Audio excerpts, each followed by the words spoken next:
What if the way you respond to your child's big feelings has nothing to do with them and everything to do with what you were never allowed to feel as a kid? In today's episode, I'm joined by Lael Stone, author, educator, speaker, and co-founder of Woodline School.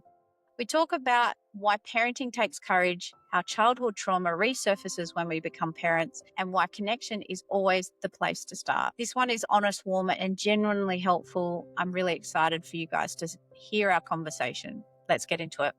Hello, Lael. Thank you so much for agreeing to come onto the podcast. But also, look, it's an interesting thing because I know you have your own beautiful podcast that you've just started. And I actually saw a couple of episodes or I watched a couple of shorts of and you're doing some amazing work over in just having really amazing conversations. And I think you're a bit like me. Conversations that matter are like my souls, like they nurture my soul. So thank you so much for the work you do and the conversations you're having as well. Thank you. It's really beautiful to be here. I think, as I said when I jumped on, I really so acknowledge, admire, and respect the work that you do, and the conversations that you're having are so important. And I am so happy to contribute in some small way if I can to it. Oh, yeah. I mean, look, and one thing I've learned over the years, I mean, it's a process, right? But you learn that people learn and listen through different ways. Like the way I say it doesn't always land for some people. The way you say it doesn't land. So if we're all having conversations, there's never enough space, people talking about this stuff. Yeah, So I agree. everyone needs to be talking. They do. And I think too that particularly around this topic, and as I shared with you, I had some experience, years ago teaching teenagers about sex education and then therefore working with parents around how to have these conversations. And the biggest thing that I would see all the time was the uncomfortableness that would be there for the adults. And mainly it was because they never had conversations. There's no modeling or imprints for them around how to talk about this stuff and how challenging that was for them to be able to then do it with their kids. And I think the more we talk about it, the more we normalize it, the more we give people ways to have these conversations, the better it is going to be for humanity. But I used to say to parents all the time, we're at this time in history where we are having to turn towards all the things we've turned away from. Yes. And not just this topic, but many, many things. And so there's a lot of courage that's needed to be a parent these days. And I think if we can lean in and do it, then we're going to make a massive difference for the next generation. That's so well put. I agree 100%. I don't think you realize when you have kids how much bravery it takes to be a parent. Like first of all, I want to acknowledge parents that it's literally a battlefield, especially with the amount of information, the amount of opinions. Like I remember being the parent of a young baby and all of these voices and noises saying, you need to do it like this and you need to do it like that. And we've got it 1,000-fold with social media, right? So I think a lot of us need to realize to come back to that intuition, that inner knowing, because we have so much inner knowing that we need to listen to. And when we come from an inner knowing of that, what are my values, beliefs, and how do I, regardless of what my family or friends or whoever on the internet is saying, just come back to that and parent from there. You're not going to go wrong. But also having conversations means that we can know more. Yeah. And I absolutely agree with you. I wonder if this podcast is us just going to be agreeing with each other the whole time. Probably. I just wanted to make mention, I think your career and where you've come from, I'd love for you to explain just how you've mentioned that you were teaching sex ed to teens and then parents, but where did it all begin for you? I don't know, we stumble into these roles and then all of a sudden we're like, whoa, that wasn't what I was thinking I was doing. Yeah, totally. Well, I actually started, if we go way, way back, my first ever business was when I started my first company when I was 20, which was a children's entertainment company, mainly because I'd finished school, went and traveled for a bit, came back. And I think from a really early age, I was like, I don't want to work for someone else. I could make so much money. I want to do it the way I want to do it. And so the absolute beauty of naivety as a young person, back then I bought a mobile phone, registered a business name, got a business card, and I was like, right, I'm in business, basically. Just started doing kids' birthday parties. It was like the same time when the Wiggles came about, right? And then I started to get busy and employ people. And then I'd put on these big shows and pantomimes. And I spent 7 years as a children's entertainer, which, when you talk about nothing is wasted, my goodness, those beautiful experiences of having to walk into a room of a lot of kids and grab their attention or know how to fill a space has come in so handy in the work that I do now as a public speaker and all those things. So I always just think, wow, nothing is ever wasted in what you do. It's all I did that experience. for many, many years. Had my first child amongst all that, had a really tricky birth experience with him. And then I got pregnant with my second. And then when I had my second baby, had this beautiful, healing, powerful birth experience. And something just woke in me and went, oh my goodness, I want to work in birth. And so I'm one of those people that just has to follow my passion or what, lights me up. So I actually closed my entertainment business after 7 years. I was kind of like, okay, done that, next. And then I just started all over again. So I started learning. I trained as a childbirth educator. I worked as a doula for a really long time. And so I spent hours and hours being with women in their most raw, vulnerable moments, and being with families at those moments when their babies came into the world. And it was amazing work, powerful and incredibly challenging and, deeply emotional. And because our birth culture is not, I think, Repressed. Yep, that's a good word. I don't think it is as held as what it needs to be. So I would see a lot of trauma. And then I started to really see that there was a lot of trauma there. So I started working kind of by accident, working with postnatal trauma counseling. So just working with women who'd really had tricky birth experiences, helping them to unpack that. So I did that for a long time, worked in birth, teaching birth, nursing birth in the postnatal period as well.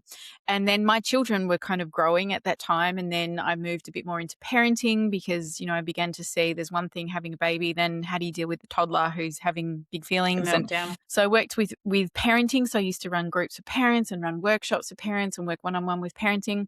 And then as my son, who was my oldest, moved into puberty, I just had this absolute freak out one day of, have I taught him enough? And is he going to be respectful? And does he know about consent? And I remember just having a complete meltdown going, I haven't done enough. Is he looking at pornography? Like I just really remember it thinking, oh my goodness, I need to do more. And so instead of just like, okay, I'll learn a bit more and buy him some books, I went deep dive into it and ended up somehow teaching sex education at his secondary school, only because, synchronicities, his year 9 coordinator knew that I was a birth educator and he said, would you come and talk to the kids about birth? And I was like, yeah, for sure. And then I went in and did that and they loved it. And then on the way out, I said to him, are you talking to these kids about pornography? And he's like, oh, no. And I'm like, what about consent? What about this? What about that? And he's like, no. And I was like, oh, man, we need to be. And he's like, we don't have the resources. And I was like, I will come and do it for free. And he was like, okay. So all of a sudden, I'm lucky at those kids. Wow. Like literally, they wouldn't have had that conversation if it hadn't have been for you. So then I just kind of learned a whole lot more, like dove in, studied, figure out what was going on, really looked through the lens of what would I wanted to have known when I was 15, what was the information that wasn't shared with me. And so then that kind of just started from there. And then other schools heard I was doing it. And then I ended up at other schools. Like it just kind of evolved because snowballed. So I was like, this is what I was doing. And then from there, then the opportunity to build my own school came about with another woman. She approached me and just said, we've got to do something. It just isn't suiting her children. And what if we took everything that you've taught me and kind of put that in a school? So then I spent 3 years creating Woodline, and that's been open for 6 years now. And so then, then somehow I ended up more in education doing that, which wasn't necessarily on my radar. And then that has also led me then to really, I guess, working with trauma, understanding trauma. Everything has kind of had a trauma-based lens over the many years, especially through birth all the way through parenting and then into the teenage years and education, all that kind of stuff. And so then it just kind of evolved from there. Then I wrote my first book and then the second book and then just travel a lot around talking now about many of these things, which really is, I guess the foundation is about connection. It is about how do we stay connected to our children? How do we stay connected to ourselves? How do we stay connected to each other? And really, I guess what my work is these days is really helping adults understand themselves so that they can be the best version of themselves, not only as parents, but in how they turn up day to day. So I've kind of started at birth, worked all the way through the ages. I figure after I do this, I'll then work maybe in death or something like that. Yeah, I'll finish off that way. But I often kind of reflect that it's actually been through my children's growth and development through each stage that it's piqued something in me going, have I done enough for them? What do I need to know more of? And then have kind of thrown myself into that. And my kids are adults now. And so I feel very fortunate that I have done a lot of growing and learning with them, but also to try and make sure that they have the information and the resources and the connection that they need to navigate this world safely, but also with awareness. And I think that that has always been my driving force. And then the more I've done it with my own kids, I see that there was a need for others. And that's kind of how we ended up here.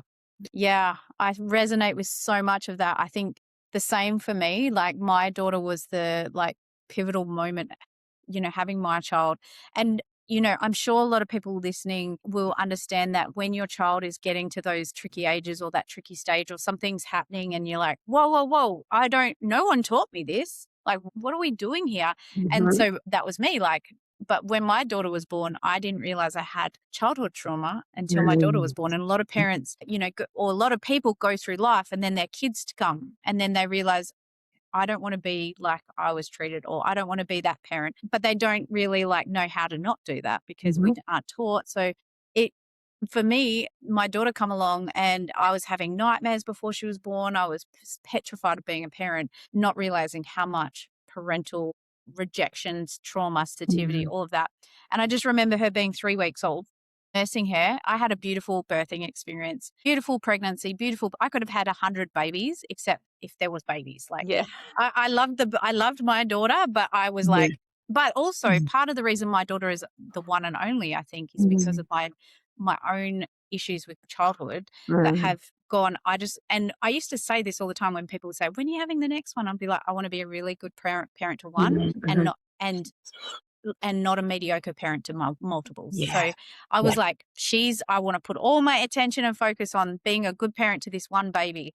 But when she was 3 weeks old, I remember looking at her breastfeeding in the middle of the night and bursting into tears thinking, how do I help this little person become, safe, healthy, happy, empowered, all of the things that I didn't feel as a parent or as a person.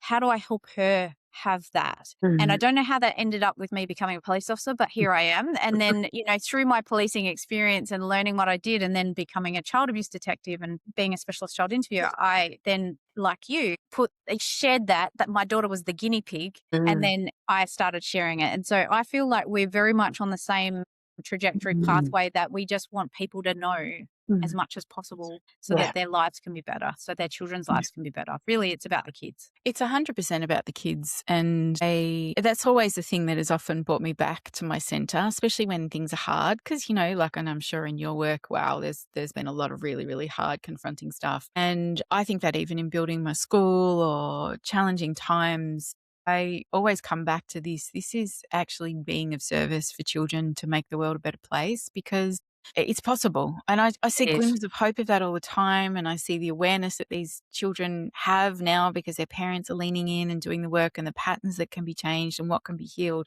It is totally possible. And it's always a good reminder for me sometimes when I'm like, oh God, I have to do this, or that's too hard. I often come back to actually there's a much bigger calling here, which is an incredible privilege to do, really. Yeah. And also, I think, with everything going out in the world right now and what's happening in our society, what's happening with so much hatred and so much pain in the world, I just keep people say to me, because obviously seeing what we see with the people's trauma, sometimes you can get really focused on the trauma and not focused on the fact that we actually have as you said, lean in to how do we make this better for our kids, for our grandkids, for our community. And it really comes back to focusing on your world, your little world, and then it has a ripple effect on the next generation or your neighbors and your community. Like, you created a whole school community to change these things. So, it does really, if you focus where you can on you and your kids, then it will help change the world in its own way. Yeah, I agree with that. I think it also too, there's many parents I've worked with over the years that can have that feeling of despair of like it's too hard, there's too much pain, the trauma's too big, I don't want to turn towards it, which I totally understand. And I'm a big fan of moving gently and slowly. Yet I also think, like what you're saying, we can never underestimate the ripples of what happens when we lean in. And I say this to parents all the time, when we have pain, which we all do from our childhood, all of us will have experiences and stories of where we didn't get our needs met, where we weren't seen in the way we needed to.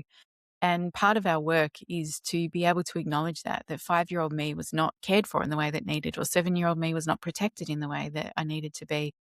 And our first steps always, I think, are always just acknowledging what is and what was, and holding that with deep compassion for the young parts of us that didn't get their needs met.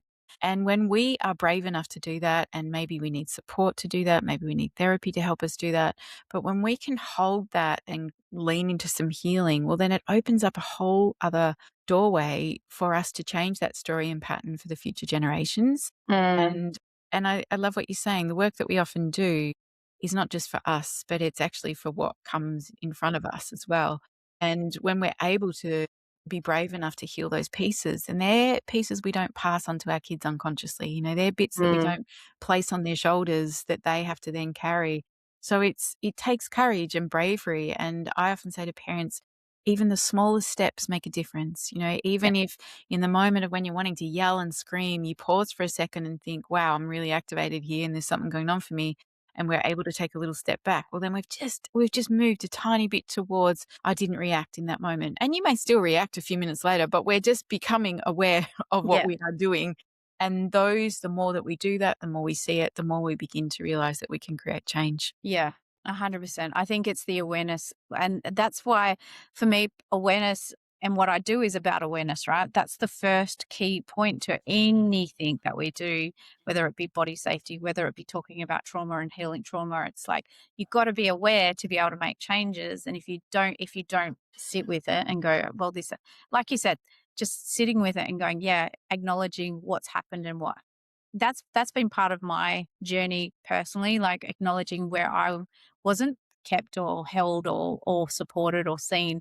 And interestingly, a couple of months ago, before my daughter turned 18, I sat like I don't know why it came to me at the moment. She was heading off to work, and I was like, "Hey, I just need to tell you something before you go." It was really present for me. I was like, "I just want to apologize," and she's like, "What?" I'm going to work, and I'm like, I know, but I'll come back to this, but I just want to apologize because one day you're going to look back and you go, my mum didn't do something for me, or mum created this trauma. Because surely, like, trauma is not a linear thing. Like, I've shared this with people before, but trauma is whatever trauma, it could be anything. I could have not turned up to something, or I could have been too present, or whatever it is, right?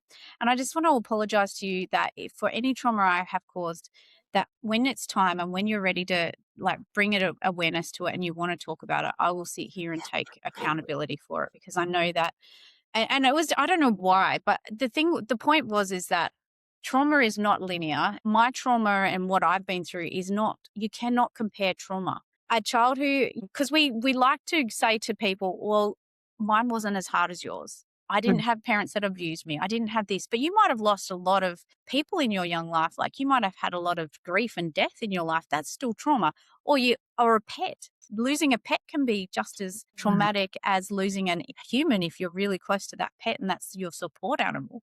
So I think one of the things that we really don't do very well with trauma is to understand that trauma is not all the same. You don't get like a score rating of 1 to 10 and here's 10 and sorry, you've only got a 1. You can't talk about your trauma. Yeah. I love how Gabor Mate talks about it. He says trauma is not what happens to you, it's what happens inside of you around what happened to you. And you're right. Like it's really the experiences and the feelings we have connected to whatever that incident is, which can be as small as being a dog biting you, or it can be something horrific happening. And it's usually our inability to process what is happening in those moments because we don't have the safety around us to process it. Mhm. And we can have really scary, bad things happen to us. And I really do take a stand that I do believe that our bodies are so clever. They have all these beautiful inbuilt healing mechanisms that are there for us to heal when bad things do happen.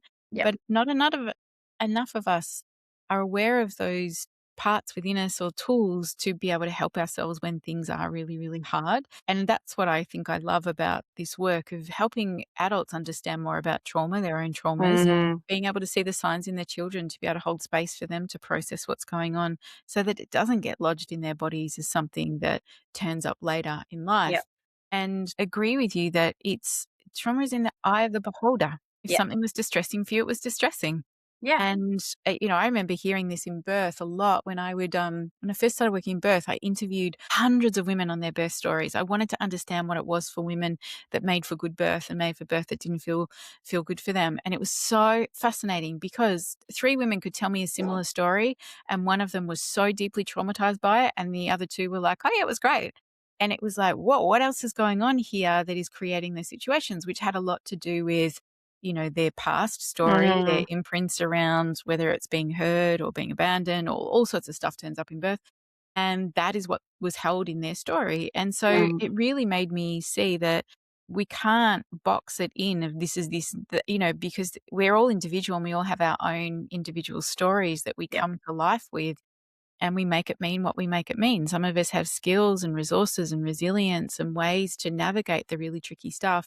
And others just have more trauma put on top of more trauma. And it's just a really, really big story that sits there for them. And, I have deep empathy for anybody's traumatic experience. Of course, we don't want that for Mm, people to move through trauma.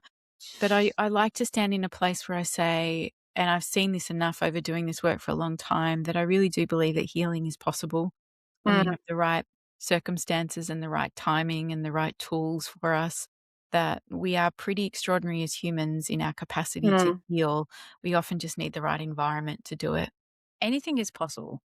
Anything is possible. And I think we've gotten to the in some ways when and look, I'm not discounting anyone's, because a few things can be true at the same time, right? You got to be it is one of the Mhm. things that I used to say to young people, like Mm. especially young people that I was unfortunately having to arrest or were coming through the police station, and like I used to talk to them about how amazing they were, and like but what their reality was is they might not have had the greatest home life, they might have Yeah. not had any support in their life, or Mm. in their community, they couldn't see young people and people becoming sports stars and Mhm. doctors. And, so you've got to see it to be it, right? So sometimes it just takes one person to show you that what's possible and what you can do. And the other thing that I really, one, I ended up with PTSD at the end of my policing career, and I chose to not go down. And I'm not against medication where necessary, but I chose not to be medicated, which was a really tough thing to do. But one thing that was true in my mind, my intuition said, and my knowing said, I had to feel it to heal it. And so I was constantly reminding myself, I've got to feel it to heal it. I've got to Mhm. feel it to heal it. And and that there is a light at the end of the tunnel. And for some of Yes. our babies, and I talk babies, I'm talking our babies, our Mm. kids, no matter what age they are, they're our babies. Mm. My daughter is always going to be my baby, right? Yes. And for some of our little people and for young people and teenagers, they don't realize, if we're not helping them understand, and like it's normal to feel sad, it's Yeah. normal to, like all of these emotions and all of these traumas that we go throughout life, because when your friends reject you or dump you, or you're dealing with your first breakup, or maybe you're being bullied, whatever it is, these are all trauma, but Mm. it's also going to pass eventually. Like, sadly, I saw young people harming themselves and Mm. ending their lives because they didn't have the support network and they didn't understand that it was only a moment in time and it would pass. Yeah. Yeah.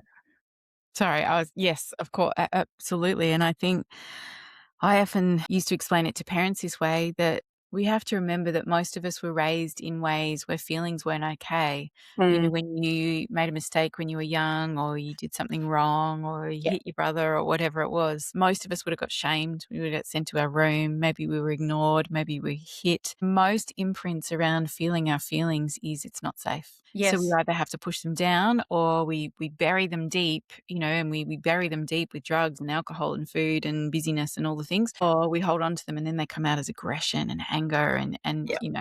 and as you said, these kids who perhaps are coming through the system are usually children that have got pain and trauma and are not being seen and held and heard in the way they need, because we know that that is incredibly powerful for children, that when they feel seen and heard and when they're allowed to express themselves in the ways that they need, that makes a massive difference for their sense of self, well-being and ability to navigate the tricky stuff. But when Mm, we don't have anything like that, then of course, we often children are crying out for help, but we see a lot of challenging stuff that happens. And I say to parents all the time, again, coming back to that piece of why this is tricky parenting at the moment, the information that we're talking about these days was not topics that our parents would have had conversations around, and certainly not our grandparents. They definitely weren't hearing about emotional intelligence or emotional literacy or trauma or, Mm, releasing these feelings. It just wasn't around. It was all about survival. And so here we are having these conversations and having to reparent ourselves and mm, relearn that it's safe for us to feel in order to hold space for our kids to feel. mm, Because when we can let our children know, hey, it's okay to cry, it's okay to get angry, it's not okay to hurt your brother, and I'm not going to let you hurt our, possessions, but it's okay for anger to move through your body, and let's find a healthy way to do it. And it's okay to cry. Crying is a wonderful thing. It's a beautiful, healthy release within us, and I want to make it safe enough for you to do that. And when we can start creating those stories and imprints for our children, then they develop this emotional intelligence that says feelings are not bad. I don't have to mm, run away from them. I don't have to numb them. And I also don't have to take them out on somebody else. I can actually be with them. And I mm. really acknowledge that, going through PTSD, I have had a similar experience of going through PTSD and very similarly going, I know the only way through is through, which Yeah, means I have to feel this and it's going to suck. And it did. It it sucked so does. bad. And I would keep trying to find the next modality to help me and fix me. And I was like, that didn't work. Like, it was so much about having to be with myself, and it, just sat on top of a whole lot of other stuff that really needed to be dealt with at that time in my life. And Mm, the more that I could feel it and the more that I could lean into it, well, the more that it became then healing and actually turned into wisdom and Yeah. understanding that And patience and empathy and compassion 100%. and all of the Yeah. things. And created more capacity to be with that with others, and with my Yes. children as well. That's what I think I really learned is and I say this to parents often, our ability to be with our children's big feelings is usually related to how much we can be with our own feelings. Oh, So when 100. we can't be with anger and we can't be with sadness in our kids, then usually the first place to start is, well, where does that sit within us? And that's mm. where we have to have compassion, because for most of us, that was not allowed. It was shamed. It was seen as bad or vulnerable or sensitive or too much. So when we can learn to find those spaces within ourselves to own those places, then it gives us a greater capacity to meet that in others. Yeah. Did you find when your kids got to certain ages that you were then having like things bubble up that you were like, because for me, every part of my childhood trauma, when my daughter hit the age, Oh, yeah. everything bubbled up. And I was like, why am I so explosive? Like, why am I got Mhm. no patience at the moment? And then it was like, that's why. Mhm. Yeah. Like, I don't think we talk about it enough because for me personally, people reach out to me, survivors reach out to me, and they're like, "I've just had a child, and I've just remembered that I was sexually abused." Or, "I've just my child is 5, and I'm freaking out," and I'm like, Mm. "How old were you when you were abused?" Yeah. Like this is we don't talk about enough because whether it's sexual abuse, neglect, physical abuse, whatever it is, whatever abuse you've gone through, whatever trauma Mm. you've gone through. Unfortunately, the brain is very intelligent. It's protected you and kept you safe for a long time. So it suppresses and represses and it says, let's deal with this later. And then when you get to the age, and usually when we have kids, right? It's when we hit all of a sudden, boom, you're getting slapped in the face. You're wondering why you're exploding at your kids. And Mm, it's because obviously you're reliving, re-traumatized, mm, whatever. It's a really weird thing to go through, and I don't think we mm. talk about it enough. No, I again agree with you. This is gonna just be I agree. Uh, no, I see it all the time too, and it's not even just the big monumental experiences that we have, although it absolutely can be woken up as we become parents, and particularly the age that our children are when those big things happen. But it's also the small things as well. Like a Mm, really common thing that I used to see a lot with, and still turns up a lot with dads that I work with, is when their 5-year-old's like, "I hate you," or "You're a poo head," or something like that. And then the father's like, "Dare you?" And that's so disrespectful. And they get really charged with their 5-year-old calling them a poo head. And so I go, okay, let's take a pause here. Like, what's happening in your body? And what are the words going through your head? And they'll say things like, "How dare they? It's so disrespectful." And then usually the line that comes out is this: if I ever said that to my dad, I would have copped a whack. right? Yeah. And I'm like, and there it is, right? Yeah. And so I say, so what was it like when you were 5? And he was like, well, I was never allowed to get angry, and I was never allowed to get upset, and I was never allowed to say how I felt. And I was like, okay, so here's your 5-year-old feeling safe enough on some level to say, hey, I'm really unhappy about this, and this isn't fair. And he's trying to find the words that are most powerful that he knows to tell you how annoyed he is by calling you a poo head. And what happens in those moments is one part can often rise up, which is the part that goes, oh my goodness, we project into the future and think, oh my God, is my kid going to be disrespectful? So that is often a thing that pops up. But usually the bigger reaction is, I need to shut this down, because when I was 5, and if I had spoken that way, I either got hit, I got shamed, I got turned away from, I I got got ignored. rejected. Yeah, I got ignored, all those things. And that's painful. And because we don't want to feel that, we don't want to feel the feelings that are sitting there, we try and shut it down right in front of us. So we power over in those moments. We Oh, yell I've done that. louder. Yeah, I've done we that. all have done that, I think, because we're human, right? Because we're human.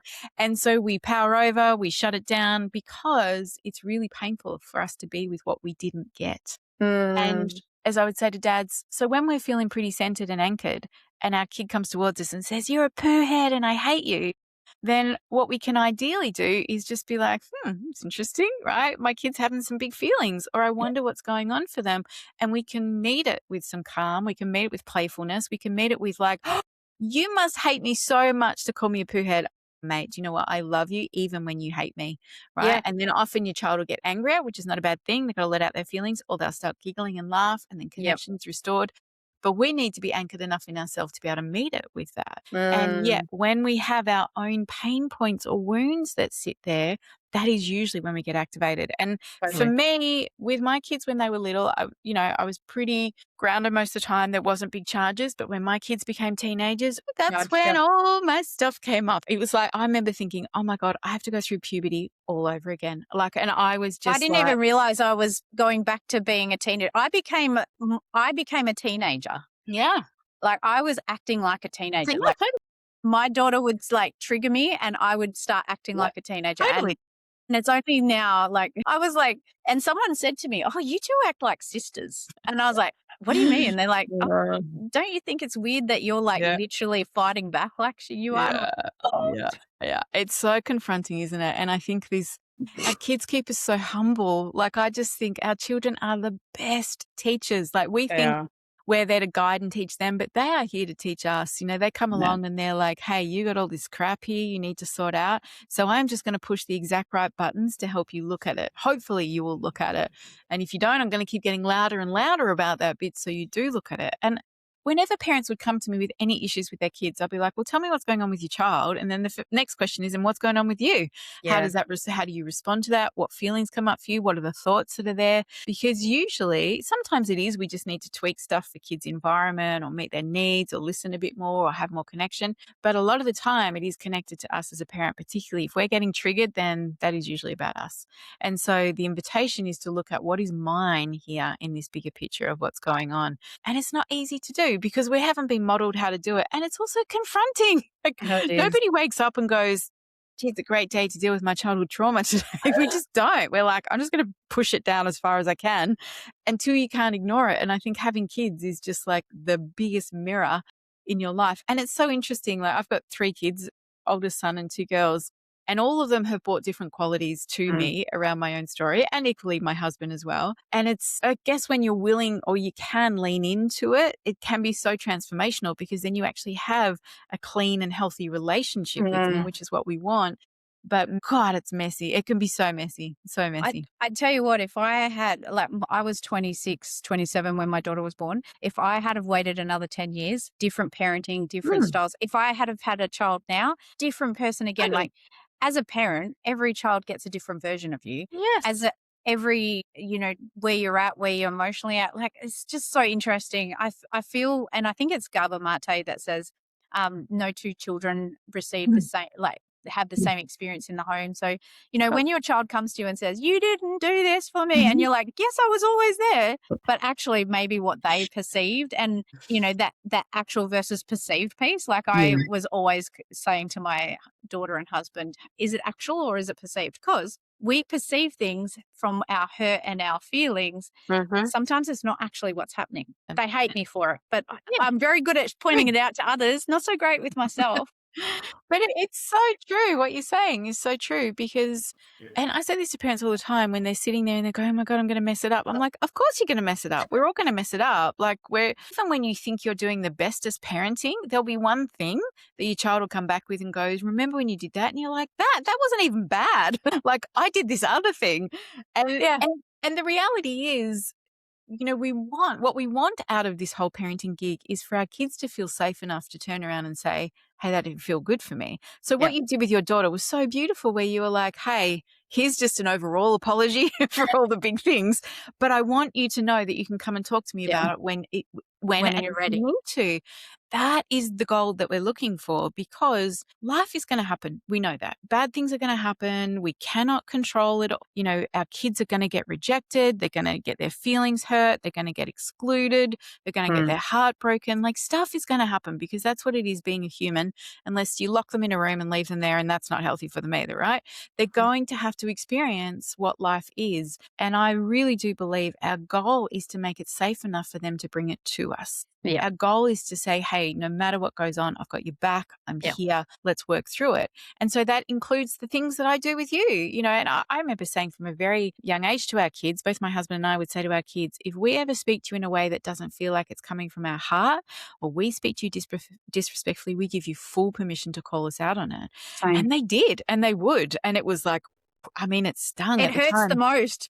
But gosh, it was good, because they were like, "You are not speaking from your heart," or "You are acting Balls. like, Papa," or "You are," they would call it, and it stops you in your tracks. But it was also like, whoa, we really need to take a break here and actually calm down and tune in and see what's actually happening here. Because what we want is for our kids to call us out on our crap, but also to feel safe enough to bring the biggest things to us, because we know, again, when bad stuff happens and when we need healing, it is the support of the ones around us that make it safe enough for us to feel what we need to feel, to process what needs to be processed, so we can move more towards that space of safety. So those leaning into the hard stuff, as you said, takes a lot of courage to be a parent. Like, that's it. That's 100% it. Yeah, it's and look, don't get a manual. One child can be one way, another child can be another way. I feel like you said, your children come to give you like so many lessons, to put a spotlight on so many things. And it's the biggest personal development you could ever have, is having kids, but no one warns you of it. I don't know, like, if we knew what we knew, would you No one go would through do all it. it? No one would do it. I know. I don't know. I'm very much about, autonomy. I have said to my daughter from probably last 3 or 4 years, if you don't want to have kids, don't ever feel like you have to. I'm Mm. never going to pressure you to have children. I'm not going to pressure you to get married. These are just all things that were put on me. So Mm. I'm like coming back to her and going, don't ever feel like you have to do something. You do you. Just, Mm. if there is grandkids in the future, please wait at least 10 years so I can have some time, because I want to be involved. But yeah, I think parenting is like the toughest job, but the most rewarding one. I think what we're seeing, I don't know about you, but a lot personally, I didn't have a lot of respect as a child.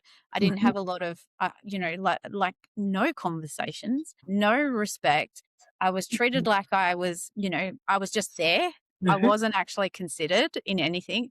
And when I was looking at children, and the ones that struggled, or the ones that were being hurt and harmed the most, were the ones that no one was really giving them a voice, because that's what predators and people look for. People who want to harm kids, they're looking for those children that don't have anyone to protect them and don't have a voice. Now, when not just in that space, but when I looked at the young teens and the people who were being exploited by older people, like by adults, but also by their partners, they're the ones who didn't believe they had a voice. And so in my mind, I remember thinking, how we help our kids, first of all, be happy, healthy, safe, and, respectful to themselves first, but others, is to give them a voice, give them a place to be seen, heard, and otherwise. And then we teach them about healthy relationships, consent. We teach them what safe adults do. We teach them what, when you're respected in your own home, you won't tolerate it when someone else does it outside of your home. You will walk away. You will you will push friendships away. You will push relationships away because they don't respect you. And so you know that you don't have to deal with that. And that's what I see in teens and young people. Everything we do from little babies is to prepare them for adulthood. Absolutely. I say to parents all the time, the goal is not to raise good boys and good girls, because actually good boys and good girls are usually compliant children. Yep. And compliant children won't set boundaries. They often don't say that's not okay. They often will go along with whoever's, saying we should do these things. Like, the goal is to raise children that are deeply connected to themselves, that actually say, no, that is not okay, or I don't like that, or express their feelings in a way, and that to me is what we ideally want to do. We grew up as compliant children. Like, that was the narrative, you must be good, and that was a product of our behaviorism paradigm that we've been in for a long time. We reward you when you're good, we punish you, when you're bad, we withdraw love when you're bad. And so of course we create this narrative in our head that says, well, in order to survive, I need love and attachment. So therefore I must be good. I must, push away what I deeply want or desire, or not speak up for what I need, because that driving force to be loved and accepted is so big that I Yes. will sacrifice myself in order to do that. And it's why I feel really, really passionate about punishments and rewards and talking about that in a whole other way. We are at my school, we're a non-punitive discipline school. We do not put kids' names on the boards. We don't use punishments and rewards. We have lots of boundaries and we have lots of guidelines that we have to work with, because whenever there's a group of people, there's stuff that we have to work with and agree with.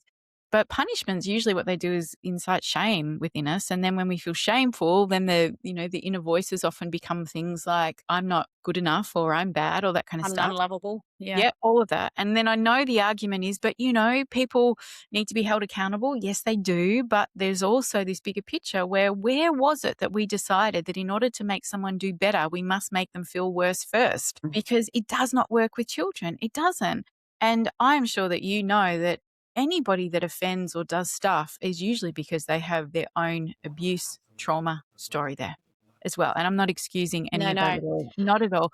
But I think I 100% agree with you. And if we went into a prison and looked at everyone that was in that prison and asked them what happened to you, we would be like, most of the people, and sorry to cut you off, most of the people I dealt with in a child sexual abuse capacity investigating their abuse had alcohol and drug substance abuse problems. They had family domestic violence problems, like situations. They had, whatever mental health challenges. They were in the judicial system. They were in, it's every one of them. And this is what happens when we don't have connection and conversations and protection for our kids, prevention for our kids. So apologies for cutting you off, but I 100% agree.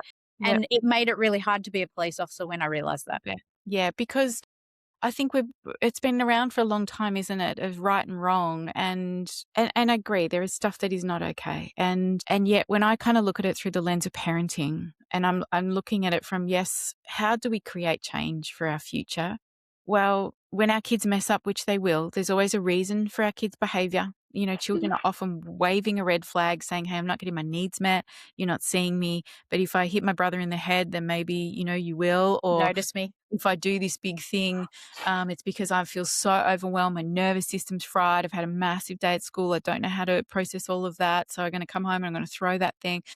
Our job as adults is to keep looking behind the behavior to go, and I really do believe this, there's no such thing as a bad child. There are just kids that are not getting their needs met, and there's kids that are not being seen or connected to in the way that they need. And so then when I look at this punishment reward thing of, like, when kids mess up, which they do, especially our teenagers, when we come in hard on them and we ground them and we take stuff away, when we're often just pushing whatever is that reason down deeper. Whereas when we can kind of lean in and help them take accountability, look at what's really going on for them, try and meet what that need is sitting there, that is often when we see shifts and changes actually happen. Now, I also know that that's such a big ask, because most of us have never experienced that in our lives. Most of us have just experienced shame when we've done something wrong. Most of us have been told we are wrong most of our lives. This is a big stretch, and I get this, but I think, as we probably both agree, the more we can keep talking about it, the more we can have conversations about it, the more we open up the doorways, particularly when it comes to children, of changing these imprints and stories around how can we meet this in a different way so that we can actually help to develop humans that have a sense of self, accountability, worthiness, knowing that they're okay, so that next time they do mess up, they can take accountability, or they stop and go, hey, it's probably not good to harm someone else, or we start to see the shift. Because I really see this with the parents I work with, my own children, those kind of things. When there is emotional intelligence on board, they don't want to hurt others. It doesn't feel good. They don't want to hurt the planet. They don't want to do things that are really painful to others. They are more willing to actually lean in towards connection and love. And that, I think, is how we create the change. And it starts in the family. Yeah. Oh, 1000%. Like what the unmet needs thing, like we just didn't like it's finally being spoken about, but unmet needs is one of the biggest things that will, like, when kids don't feel seen, heard, understood, all of the things and they're going through big things. Like my poor husband, like he was ADHD from birth, like he was called seek and destroy as a child, and he was just so like very hyperactive, and so his family were like, you're bad.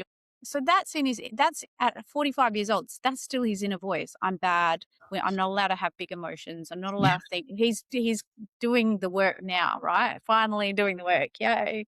But at the same time, when you hear that, like, who wants their kid to go through that and be that and to think that when they get an adult? I know his parents didn't do it on purpose. They were just following the same framework that they had. But, that is what it ends up with. That's the voice we hear. That's the voice that your kids are going to hear if you say to them that they're naughty or bad. And I had a 5-year-old school me on this. This 5-year-old said to me, there's no bad kids, there's just kids that are learning. And I was like, I know. And I was like, oh my gosh, you're so right. But I always said to my daughter, because she's very compassionate and very empathetic, and she feels things deeply. And when she was going through things, I would always remind her, and this is one of the reasons why we need to, how we keep that connection, but always why it's so important, is because your kids are feeling things. And if they're alone in that, their voice is going to be very loud, that they don't deserve things, that they're unlovable. But I used to say to her, there's nothing you can do or say that'll ever make me stop loving you. And even in the moments when she was screaming at me and having a tantrum and I was triggered, some of the ways that I actually helped her get through it and me get through it was a hug. I'd be like, do you need a hug? And even now at 18, she's like, can't you see I need a hug? And I'm like, well, it's okay. I'll hug you, but you need to ask me for it, because I'm not going to hug you without your consent. Yeah. Beautiful. But at the same time, she's like, you can see I'm upset and I need a hug.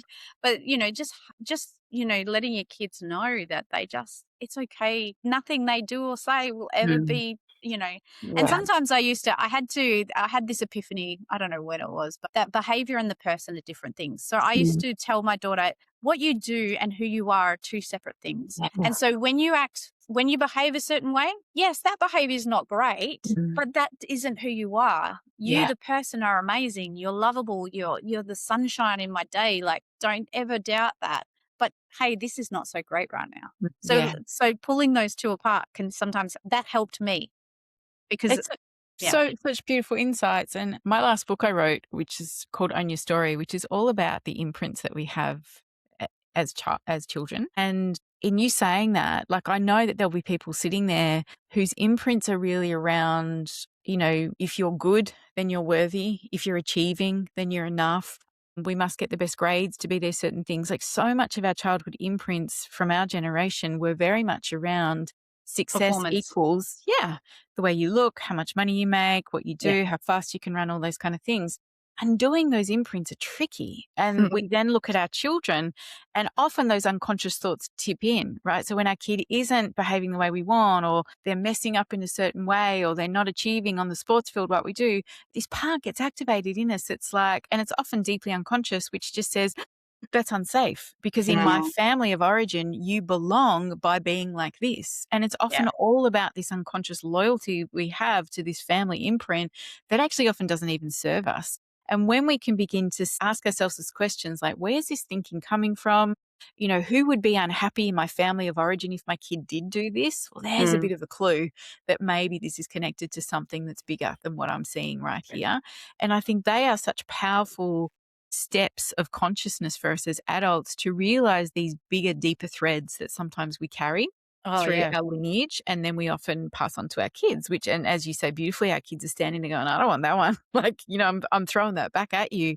But the invitation is to often get a bit more curious as to, what am I making this mean? Mm. What story is coming up for me here? Why am I so activated around this? And often when we can kind of look a little bit backwards, we can see where those stories and those imprints come from, to, in what's asking to often be transformed and changed within it. That's been my biggest challenge with an older teen, is that sometimes stuff would come out of my mouth and my daughter would challenge it. And then I would go, actually, no, I don't agree with that. Why did I just say that? But if you have the connection and the relationship with your child, and they feel safe to say how they feel, and they call you out, you actually get the opportunity to have those stories, those unwritten rules that we have in society, to be challenged. If you don't allow that in your family, and you don't allow that in with your children can't call you out, and you're passing on the same rules, and ultimately they're going to have the same challenges, or Yeah. worse or better. I don't know. But my daughter called me out on something. It was in regards to, she was going somewhere, and I was like, she saw my face, and I was like, and she goes, "What, you're going to say something about what I'm wearing?" And I went, and she goes, "I should be allowed." And, she gave me a lecture, and I sat there and I took it, and I was like, you know what, you're right. Yeah. And I apologized. I said, you know what? So, thank you for calling me out. It's hard to hear, but thank you for calling me out. I was just thinking like what was taught to me. Yeah. And so I'm so sorry. I will try really hard to never, ever make it obvious that that's what I'm thinking.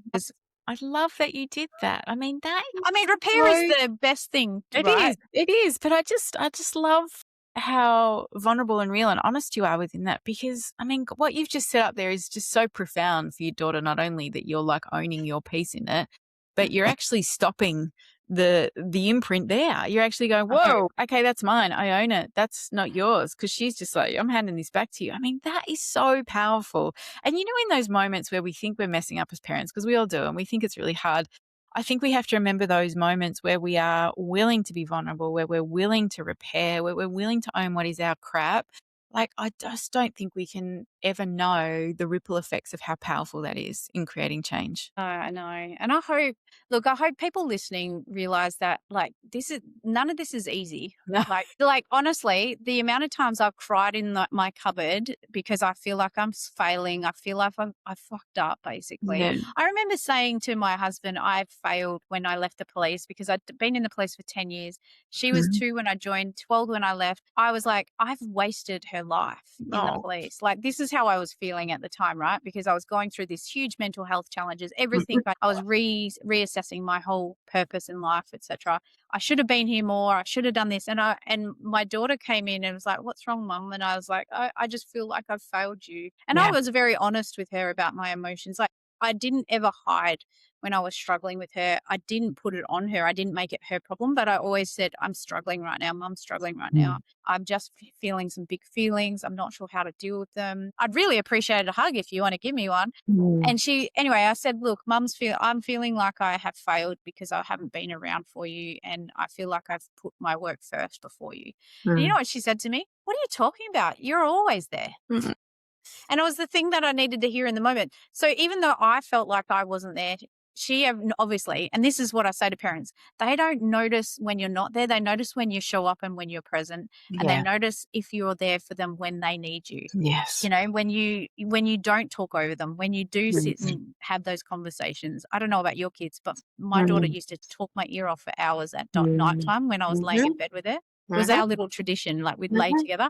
And then it got later and later and later, and I was like, "Mum needs to go to bed." Can we start this at 7:00 instead of 10:00? Yeah, because 10 o'clock till midnight is not cool. And one of our rules in our house was every brain needs sleep. Yeah. And so we always had a sleep routine very early on that she still does today. She's like, "I need sleep. Brains need sleep." But I think with regards to that, I think if we own it, we speak it out loud. We don't put it onto them, but we share it with them. Like, they're on the journey with us. We can't hide our feelings from them because it comes out in other ways. Totally. And I think it's one of the big things I often will say to groups of parents, when you think about your own childhood, did any of you have parents who came in and really owned their feelings, apologized for how they behave, really took accountability for when they yelled. Like rarely anyone puts their hand up, right? And I say to them, what would have that meant to you? And Yeah. then people often unpack, well, meant I wasn't wrong, meant that there would have been more connection, means I would have been able to make more mistakes, take risks, all those kind of things. And I think that again is a really beautiful reflective thing to think about. Often what we didn't get, well, then what can we do differently? What did we deeply need when we were kids? Yeah. What did you need when you're upset? What did you need when you were scared? What did you need when you made a mistake? How did you want your parents to meet you in that? Well, that Mm, is often the guide of what can we do? mm, Because it is hard when we haven't been shown this to know how to be with big feelings and to repair and all the stuff that we're talking about. It is tricky, but a starting place is to sit with, okay, well, what did I need and what did I yeah. not get? Can I bring that? Can Yeah. I bring that to my kids? Even the smallest little steps towards it is where we start to shift and create the changes. But So it's powerful. it's such big work. It's big, big, big work, and I always come back to just how much compassion we need for ourselves as we're doing this, because as you've mentioned, we're so good at beating ourselves up. We're so good at giving ourselves a hard time. We're all going to have moments where we think we're messing it up. And really the answer to all of that is compassion. I'm doing the best I can with what I've got right now. And Mm, how can I do it differently tomorrow if it doesn't feel good? Now, sometimes that means getting support. yep. Sometimes it means going and speaking to someone. Sometimes it's listening to podcasts. It's reading more books. It's being around the languaging and it's listening so it becomes part of your narrative. That's how we begin to change it.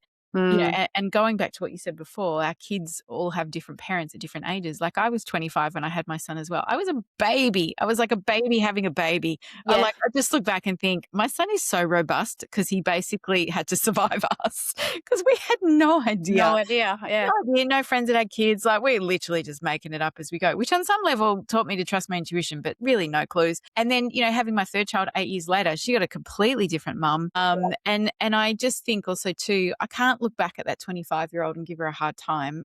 No. She was just doing all she could at the time to survive. What I can do is bring a whole lot of forgiveness and kindness to her and know that in those first kind of 8 or 9 years of parenting, if I did mess up, well, it is never too late to repair and hold space for our kids to bring us what they need when the time's right. So exactly like that Powerful. conversation you had with your daughter, it's never too late at 18. It's not too late at 10.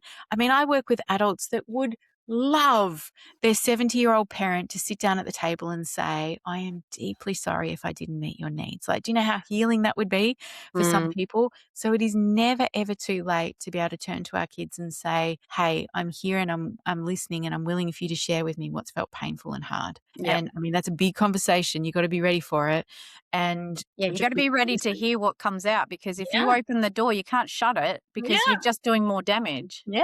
And you've got to be willing to sit there and say, I'm really sorry that I didn't meet your needs in that time. What Mm, do you need to hear from me now? What can I do differently? I mean, they are really big, powerful conversations to have when we are ready. But my goodness, they can be healing. At any age, they can mm-hmm. be really, really healing. And I think when we're looking at raising our kids, and particularly I know a lot of parents are like, I feel like I've messed it up or I've done this, done that. I say to them, every day is a new day for connection. Every Mm, day is a day where you can go into their room, ask them what they're into, listen. Don't tell them to pick their towel up off the floor or, just be there, be present, have a little bit of playfulness and then leave. And then there's times when we can sit and listen to their big feelings, do a lot of nodding. And there's times we can go in and have those big conversations and say, hey, tell me more. Tell me about what hasn't felt good. And I think yeah. they can be some of the most powerful connective things that we can do for our children.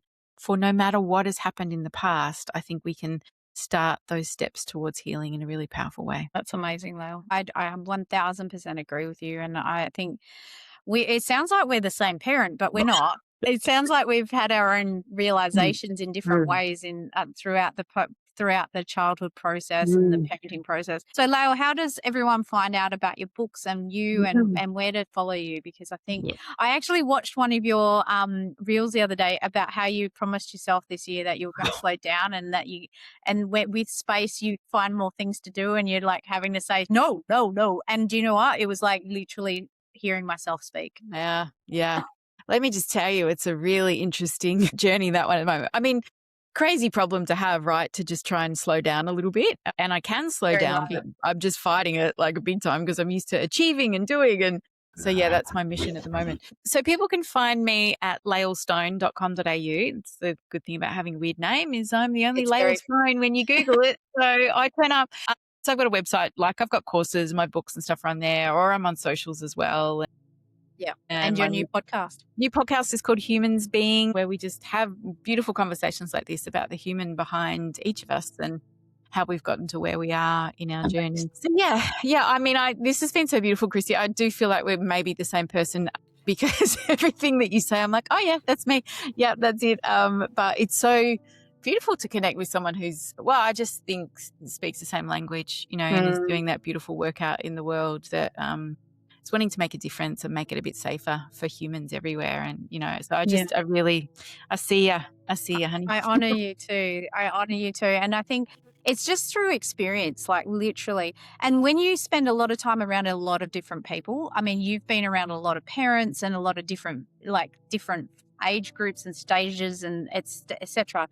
It's being around people and seeing the things that people go through that helps you expand that knowledge to know that everyone is just doing their best. We're all trying really hard, but what's limiting us is that if we don't have exposure to some of this stuff, then of course we're not going to understand it and it's going to be big and hard. But the more we are exposed to it and talk about it and have conversations, the better it will be. So 100%. thank you so much. I will make sure everything's in the show notes for everyone and then they can find you and follow your own podcast, Humans Being. And I honestly, I really appreciate the work you've done and you're an inspiration. I can't believe you were a child party entertainer. Yeah. I swear there's some home videos somewhere out there on VHS tapes of me dressed up as a fairy, from 25 years ago. They're going to come back and haunt me at some point, I'm sure. I think you should find them and release them. Thanks, Lael. Thank you. If today's conversation stirred something in you, that's the point, because so much of what Lael talked about isn't just about our kids, it's about us. The things we were never taught, the feelings we were never allowed to have. And the really good news, it's not too late, not for our kids and not for ourselves. Lael's work is rooted in connection to our children, to ourselves and to each other. And that ripple effect she talks about, it's real. Every conversation you choose to have, every feeling you let your child have, every time you repair, it matters more than you know. You'll find all of Lael's details in the show notes, her books and her podcast, Humans Being. Go and give her a follow. She's the real deal. Thanks for being here and I'll see you in the next one.